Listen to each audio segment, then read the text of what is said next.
Buenas noches. Vamos a realizar una exposición de argumentos a la aplicación de la lógica y la ética del abogado en el ejercicio de la profesión. Los integrantes del grupo son la señorita Rosa Cano, Xiomara Palma, Ángela Zambrano, Lady Delgado, María José Mero y quien les habla, Joana Delgado.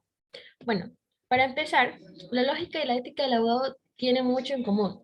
Si bien es cierto, la motivación y la vocación es fundamental para toda persona que se plantee ejercer como abogado, pero más allá de esto, los valores de un abogado pueden verse comprometidos al momento de tomar una difícil decisión. Es por esta razón que uno debe ser pensante para acabar con este estigma que ha seguido desde siempre al profesional del derecho. Y es así que sería útil reflexionar sobre quiénes queremos ser. Si siempre tuviste la vocación de ser un defensor de justicia y generar bienestar, entonces reflexionen si la decisión que vas a tomar está alineada con tu objetivo de vida. Es bueno saber que desde que uno es estudiante o profesional, no estamos exentos de carecer de bondades éticas, pero sí tenemos la elección de dirigir nuestro camino y así poner un alto a estas personas que usan de su posición de abogado y acabar con el estigma que siempre se les ha seguido. A continuación, mi compañera. Bien. Hablemos de los elementos fundamentales y cómo se proyectan en el derecho. Primero, la lógica o filosofía del racional, que como sabemos es una ciencia, aquella ciencia de los actos de la mente que tienen un orden para descubrir la verdad. Por consiguiente, la idea o simple aprehensión, que es aquella operación con que la mente produce la semejanza o expresión de una cosa. Así tenemos la idea, por ejemplo, de código, de ley, de derecho, de juez o de justicia. También tenemos el juicio, que es un acto por el cual el entendimiento afirma o niega algo de algún objeto. También tenemos el raciocinio, que es aquella operación intelectual por la cual, mediante la comparación de dos ideas con una tercera, nosotros conocemos la identidad o diversidad que existe entre ellas. La estructura de la norma jurídica, así como su aplicación, también entrañan los principios fundamentales de la lógica. Y la norma jurídica, que como bien sabemos, es una regla de conducta obligatoria que atribuye a un supuesto normativo una consecuencia del derecho. Podemos decir que el supuesto normativo es la hipótesis de cuya realización se siguen necesariamente las consecuencias del derecho. Y estas son los derechos y obligaciones que se crean, se transmiten, modifican o extinguen ante la realización de un supuesto normativo. Precisamente en este caso podemos argumentar o poner como ejemplo, digamos que Carlos tiene una obligación que debe cumplir. En este caso, Carlos tiene la obligación de pasarle una manutención a su hijo. Y en consecuencia de aquello, él debe cumplir la obligación de dar la manutención a su hijo. Con esto le doy paso a mi compañera. Bien, como se manifestaba anteriormente, expuesto a la compañera anterior, si bien es cierto, el derecho está incluido en la lógica, o conocido también como el arte de pensar. La norma jurídica nace como tal como un ordenamiento de la razón y se aplica al destinatario a través de un juicio proyectando en una forma de silogio, como pudimos percatarnos en el ejemplo que expuso la compañera. Ahora bien, en base a esto, podemos decir que un abogado que no piensa o no tiene ideas o no formula juicios o estructura aquellos, no puede llamarse abogado como tal. Y simplemente este debe ser considerado como un humano normal, debido a que los abogados deben de tener ideas para así poder interpretar la ley, normas, la justicia o del bien derecho común para un legislador, para así acogerse a una sanción o interponer aquella. Los abogados son los encargados como tal de sancionar las conductas humanas o de juzgarlas, ya sea de una manera justa o de maneras injustas, de formas legales o ilegales.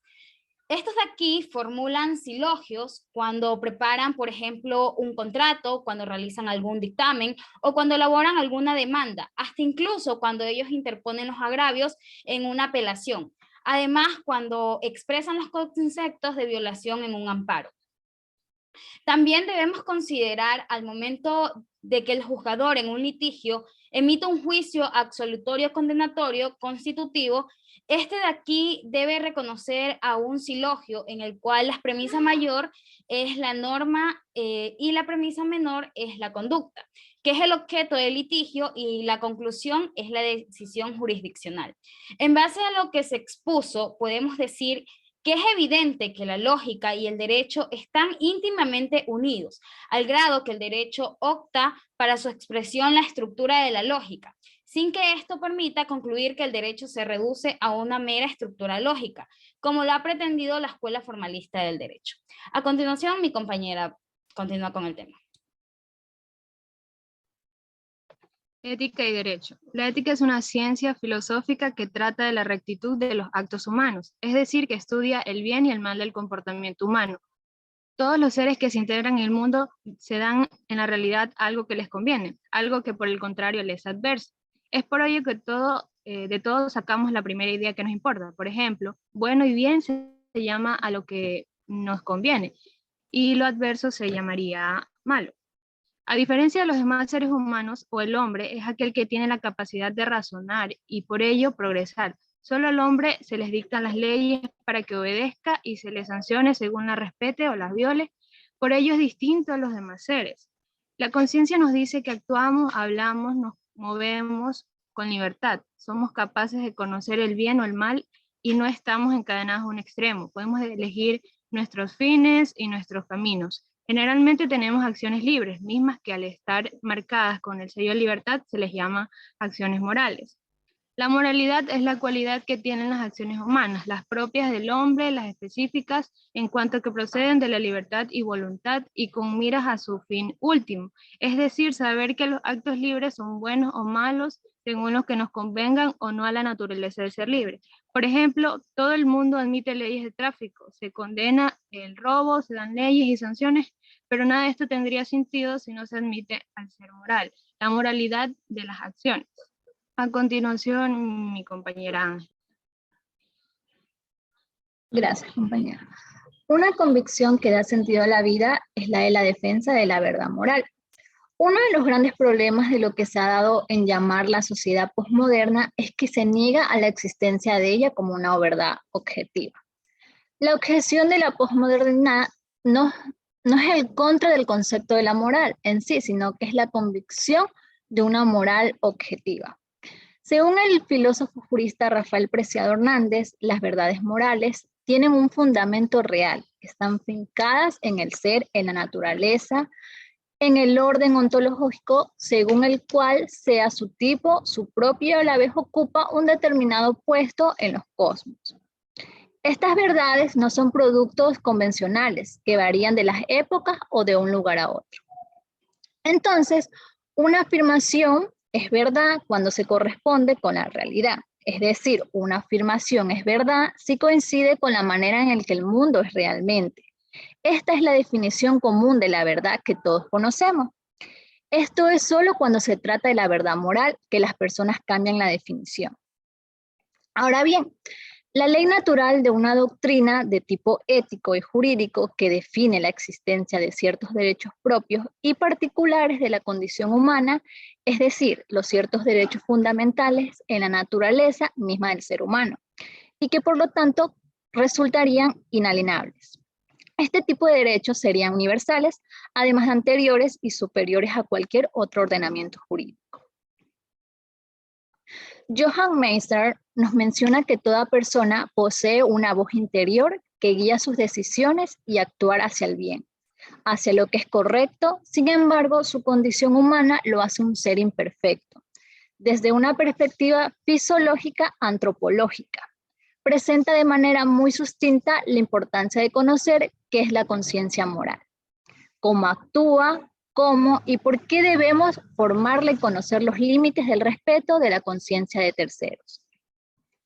Reflexionar sobre la conciencia moral constituye un camino a la comprensión sobre la excelencia de la persona humana, a entender la razón por la cual estamos llamados y dados a la perfección y hacer el bien en cada uno de nosotros.